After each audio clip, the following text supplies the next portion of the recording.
Hey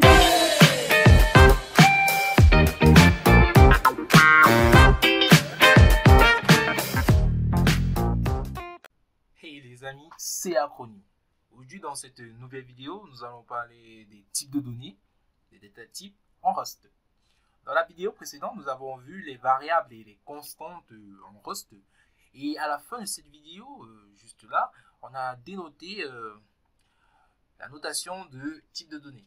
Du coup, cette vidéo est essentielle et vous permettra de mieux comprendre certaines annotations que nous ferons dans le futur. Ok. Alors, il faut savoir que chaque valeur dans Rust est d'un certain type de données. C'est ce qui indique à Rust quel type de données est spécifié. Ainsi, nous allons distinguer deux sous-ensembles de types de données, scalaires et composés.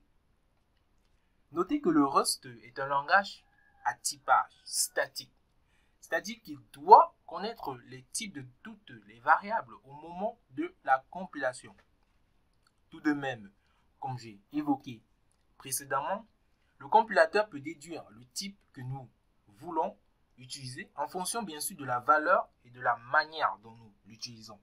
Ceci encore, c'est de l'inférence de type. J'avais toujours évoqué ce terme dans les vidéos précédentes. Sans plus tarder, nous allons commencer avec les types scalaires. Alors, vous allez me dire, un type scalaire, c'est quoi? Alors, un type scalaire va tout bonnement représenter une valeur unique. En Rust, nous avons 4 types scalaires primaires. Les entiers, les nombres à virgule, c'est-à-dire les flottants, les booléens et les caractères. Alors, observons à peu près tout cela, comment ces types opèrent en quelque sorte. Alors, nous allons commencer par les entiers. Alors, un entier est un nombre sans composante fractionnaire, en gros sans virgule. Illustrons tout ceci par un exemple en déclarant un type entier, comme nous avons fait dernièrement avec variable. Alors nous allons juste évoquer là le type partie court avec un print ln. Nous allons évoquer, nous allons dire grand A.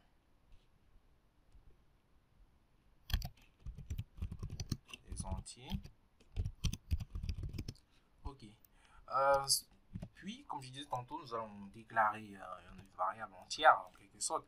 Alors, n'oublions pas notre syntaxe familière. Let, nous allons dire mon entier, j'appuie, mon entier égale 5. Okay. Voilà. Et là, c'est de manière implicite. En gros, on n'a rien foutu. En gros, on n'a rien foutu. Le compilateur va inférer de lui-même et nous dire, savoir que c'est un entier que nous lui avons proposé là. Du coup, on va voir comment lui déclarer de manière plus explicite que la valeur de notre variable, en quelque sorte, la variable, c'est un entier. Donc, on va dire let mon entier de, okay. Et on va préciser avec un 2 points U et dire 32. Okay. Et préciser la valeur en quelque sorte avec un point virgule et dire que tout ceci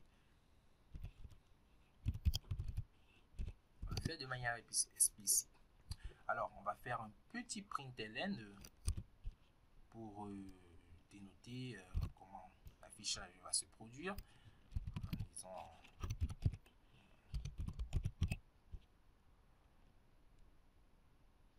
contenu de notre variable, on va juste mettre le contenu de notre variable. Voilà.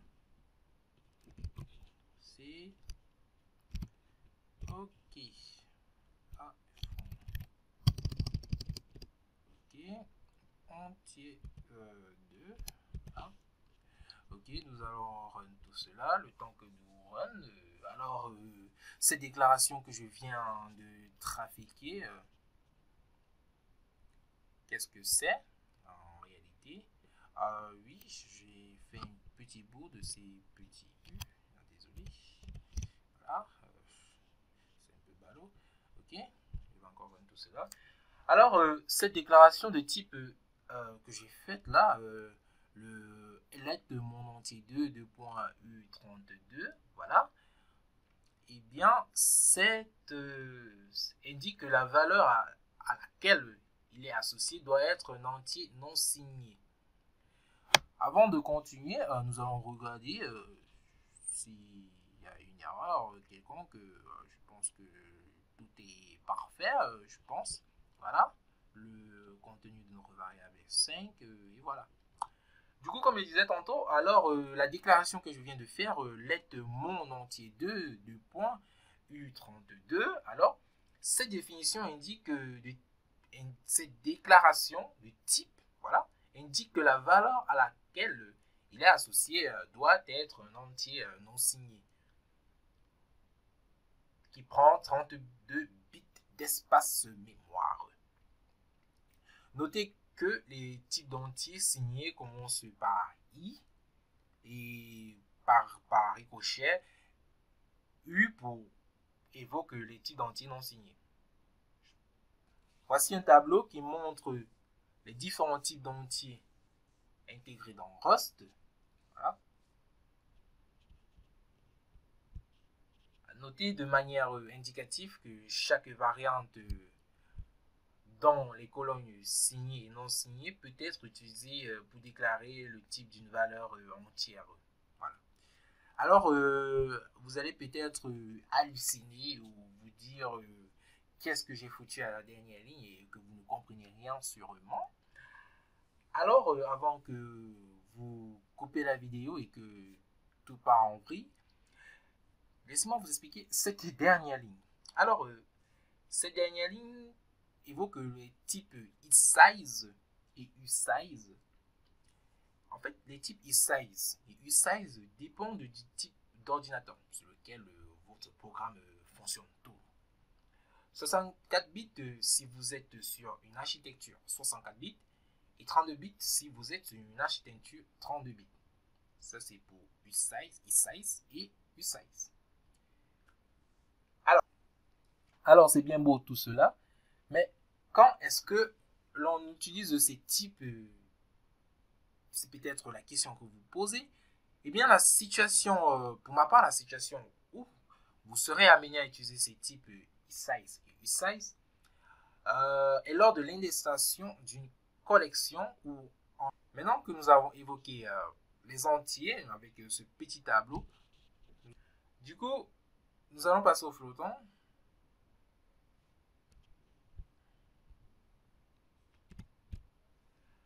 Alors, concernant les flottants, ce sont simplement des nombres à virgule flottantes, c'est-à-dire des nombres à points décimaux. On a distingue deux, les F32 et les F64, qui portent respectivement sur 32 et 64 bits.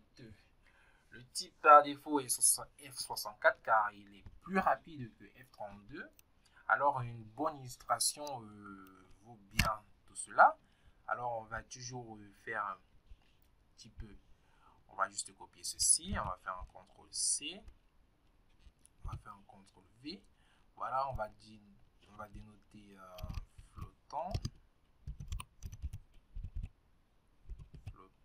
Voilà. Et on va dire mon anti-float. Voilà, mon anti-float. On va dénoter comme ceci. Et on va toujours déclarer de manière explicite en disant peut-être 5.1. Et on va dénoter de manière explicite ici. Là, c'était implicite. Et ici, maintenant, c'est explicite avec un F, petit F32 et préciser 5.1. Voilà. De manière explicite. Et on va changer float. Et là, on va dire float 2.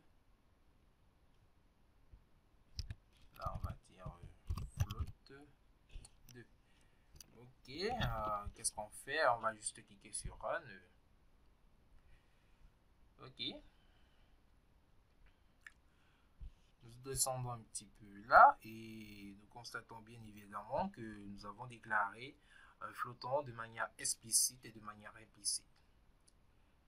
Ok. Nous allons passer maintenant au troisième type qui n'est rien d'autre que les booléens. Voilà.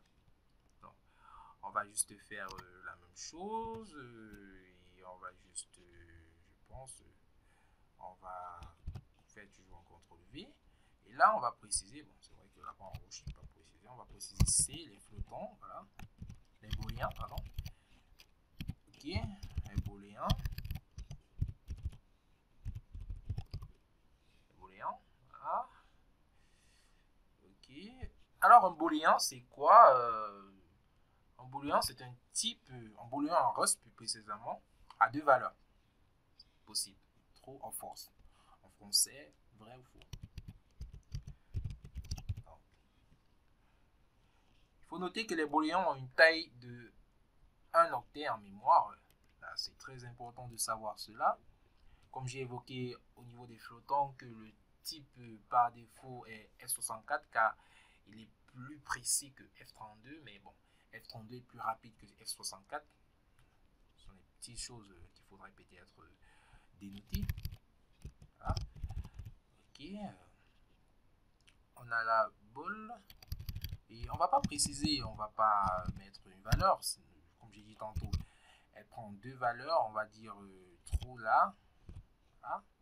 Et on va dire false là. Alors, comment la préciser là? On va préciser de manière explicite en disant boule. Voilà. Et là, on va juste afficher son contenu. Hein. Mon boule. Et on va dire ici mon boule 2. Okay. Là, je pense que c'est bon. Hein. On va cliquer sur Run. Voilà. Ok. Du coup, je pense que même les booléens, je pense que c'est bien. Voilà. Comme j'ai dit tantôt, elles ont deux valeurs, true ou false. Et voilà comment on la déclare de manière implicite et comment on la déclare de manière explicite. Voilà. Du coup, qu'est-ce qui se passe? Nous allons passer au quatrième type qui sont les caractères. Alors, on va toujours faire un CTRL-V. Hein. On va faire un D là. Pour préciser que on va voir les caractères. Voilà.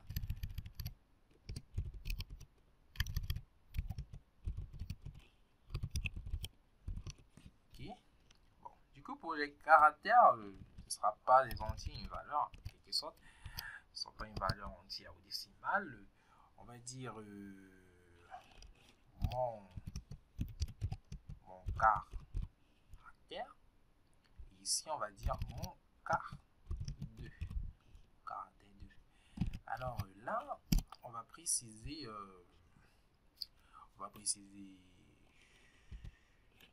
J. Alors, il faut noter que c'est pour préciser un caractère, c'est en une seule côte. Voilà. Voilà. De manière implicite. Et là, on va faire un truc d'abord un peu plus cool. On va dire, on va d'abord préciser ceci. On va faire quelque chose d'assez un peu cool. On va aller sur emoji. On va cliquer sur emoji. Emoji. Ah. Emoji. On va cliquer sur emoji. On va récupérer un emoji. On va venir le mettre comme un caractère. Alors, je rappelle, un emoji, ce sont des petits stickers ou icônes, voilà, qu'on peut importer sur des documents texte ou Word. Ça dépend vraiment du format que cela peut tenir. Voilà. Donc, qu'est-ce qu'on va faire? On va venir faire ceci. Alors, vous allez venir sur n'importe quel emoji. Hein. On va venir en faire ceci. On va faire un CTRL-C. Et on va venir sur notre playground Rust et on va mettre une cote et on va faire ceci et on va mettre une autre cote. On va bien entourer des côtes, hein, voilà. Hein, on entoure bien des côtes et on va essayer d'afficher tout cela. Ceci, c'est pour dénoter une certaine particularité qu'a le Rust et qui, moi, j'ai trouvé ça très génial et j'ai voulu vous en parler, voilà. Ok, voilà, et on va run tout cela. Ok, je vois que vous avez bien vu les types, le nom des variables, et voilà. Et bien, vous voyez, on vient d'afficher en quelque sorte un emoji. Réellement, qu'est-ce qu'on a fait avant de quitter cette vidéo, laissez-moi le temps de vous expliquer réellement ce que je viens de foutre là. Alors, le type de caractère de Rust a une taille de 4 octets et représente une valeur scalaire Unicode. En gros, il peut représenter beaucoup plus que le simple code ASCII. Ah ouais. Ainsi, les lettres accentuées, les caractères chinois, japonais ou coréens, les espaces et même les emojis sont tous des valeurs de caractère. C'est pas génial ça? Ça veut dire que nous pouvons même réajouter un autre caractère. C'est pas juste pas pour vous dire, c'est pas juste parce que j'ai pris cet emoji. Hein. Voilà, on peut prendre d'autres, voilà, emoji. On va changer l'emoji. Hein. On va prendre un petit peu plus triste pour ceux qui croient que cela ne marche pas réellement. On va prendre un emoji un peu plus triste et on va faire quoi? On va faire un CTRL V et on va run tout cela. Alors,